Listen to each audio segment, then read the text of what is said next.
فیض احمد فیض، انتظار حسین۔ فیض صاحب کی ایک ادا سے میں بہت مرعوب ہوں۔ ان کے خلاف کیسا ہی شور مچے، کالم اور اداریے لکھے جائیں، بیان جاری ہوں، لیکن نہ مڑ کر دیکھتے ہیں نہ پلٹ کر جواب دیتے ہیں۔ شاید اسی لیے وہ ابھی تک پتھر کے نہیں ہوئے ہیں۔ اتنی تربیت نفس کے بعد تو آدمی آسانی سے صوفی بن سکتا ہے، مگر فیض صاحب صوفی بھی نہیں ہیں۔ الحمدللہ علائق دنیاوی سے رشتہ قائم ہے۔ ابھی پچھلی ملاقات میں فیض صاحب سے پہلی بات میں نے یہی پوچھی تھی کہ حسرت ہی رہی کہ کبھی آپ کا تردیدی بیان پڑھیں یا کوئی ایسا مضمون دیکھیں جس میں آپ نے اپنے رویے کی وضاحت کی ہو اور اپنی ذات پر ہونے والے اعتراضات کو رد کیا ہو۔ بولے کہ میری ذات اتنی اہم ہے ہی نہیں کہ اس کے بارے میں یہ تردد کیا جائے، اس سے زیادہ اہم مسائل موجود ہیں، مثلاً بھوک کا مسئلہ یا ایسے ہی مسئلے ہیں جن پر گفتگو زیادہ مقدم ہے۔ میں نے عرض کیا کہ فیض صاحب بات یہ ہے کہ اعتراضات کی صورت میں میرا جی جیسے شاعر کا خاموش رہنا سمجھ میں آتا ہے کہ اس طور کا شاعر تو خلقت کے یا قاری کے سامنے اپنے آپ کو جواب دہ سمجھتا ہی نہیں، وہ تو اپنے تجربے کے سامنے جواب دہ ہوتا ہے، مگر آپ کا وضاحت سے گریز جائز نظر نہیں آتا۔ اس پر فیض صاحب تھوڑا کھلے اور بولے کہ اصل میں مجھ پر جو اعتراضات کیے جاتے ہیں وہ مختلف مصلحتوں کے تابع ہوتے ہیں اور بد دیانتی کی چغلی کھاتے ہیں، اس لیے میں چپ رہتا ہوں۔ باقی شعر کو اپنی وضاحت آپ ہونا چاہیے۔ میں بولا شعر کو اپنی وضاحت بے شک آپ ہونا چاہیے، اس کے باوجود اس 20ویں صدی کے مختلف شاعروں نے اپنی شاعری سے ہٹ کر اپنے موقف کی، اپنے رویوں کی وضاحتیں کی ہیں۔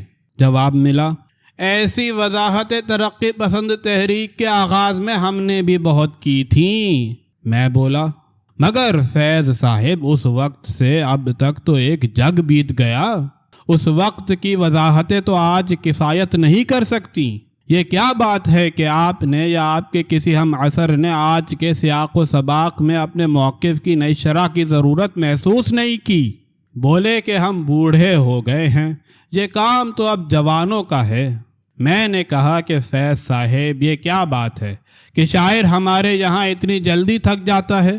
آگے شاعروں نے 90 اور 100 سال کی عمریں پائیں اور شعر کہنے سے نہیں تھکے۔ آج کی مغربی دنیا میں بھی لکھنے والا آخر عمر تک لکھتا نظر آتا ہے۔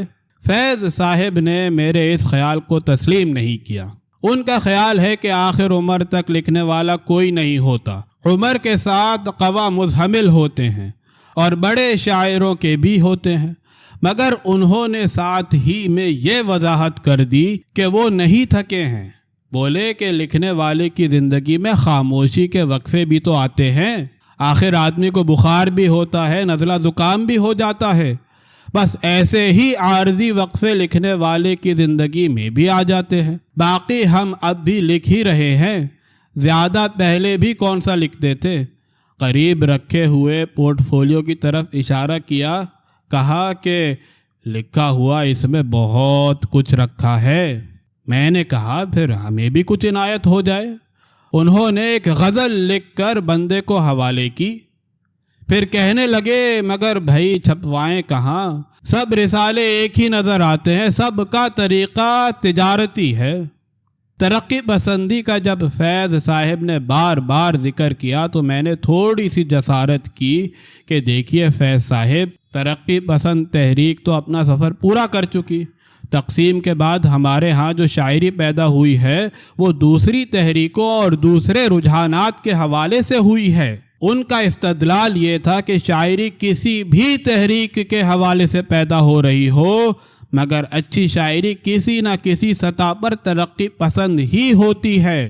مثال میں انہوں نے منیر نیازی کا نام لیا۔ باقی رہی نئی شاعری اور نثری نظم تو اس قسم کی چیزیں تو فیشن ہوتی ہیں۔ ترقی پسند شاعری کی بات چل رہی تھی کہ میں نے ٹکڑا لگایا، مگر جسے انقلابی شاعری کہتے ہیں وہ تو شاید آپ کی شاعری نہیں ہے۔ بعض ترقی پسند نقادوں نے بھی آپ پر یہ اعتراض رکھا ہے۔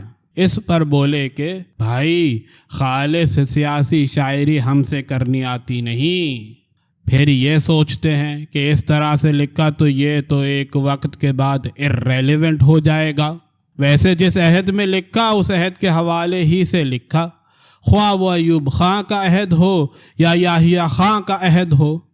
یہ کہتے کہتے انہیں ایزرا پاؤنڈ کا ایک بیان یاد آ گیا۔ کسی زمانے میں ایزرا کا ایک بیان پڑھا تھا کہ اچھی شاعری کنٹمپرری ہوتی ہے مگر ٹاپیکل نہیں ہوتی۔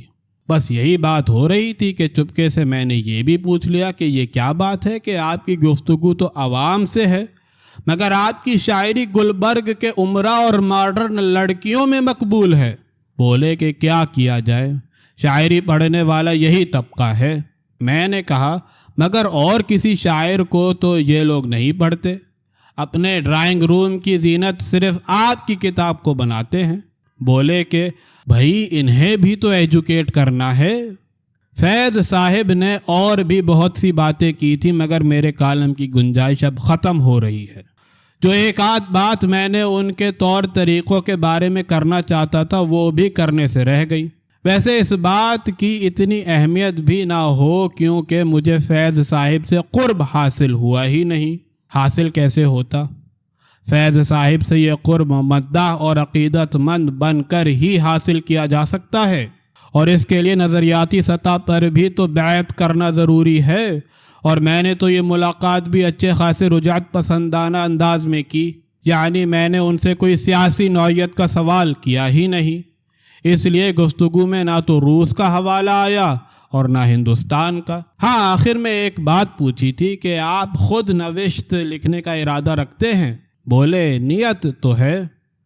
اس پر میں نے پوچھا کہ آپ کے بعض ہم اثر اللہ کو پیارے ہو گئے، بعض تھک کر بیٹھ گئے، اس صورت میں آپ تنہا تو محسوس نہیں کرتے؟ بولے کہ نہیں، میں جوانوں میں اپنے ہم اثر تلاش کر لیتا ہوں۔ میں نے ایسے ہم اثروں کے نام پوچھے تو احمد فراز، منیر نیازی اور سرمد صہبائی کے نام لیے۔ اس کے بعد کہنے لگے ہاں اتنی بات ضرور ہے کہ اب کوئی ایسا دوست نہیں رہا جس سے ادبی مسئلے پر جا کر بات کریں۔ پہلے تو بخاری صاحب تھے اور دوست تھے، اب لے دے کے صوفی صاحب رہ گئے ہیں۔ سو انٹلیکچول سطح پر تنہائی کا احساس ضرور ہوتا ہے۔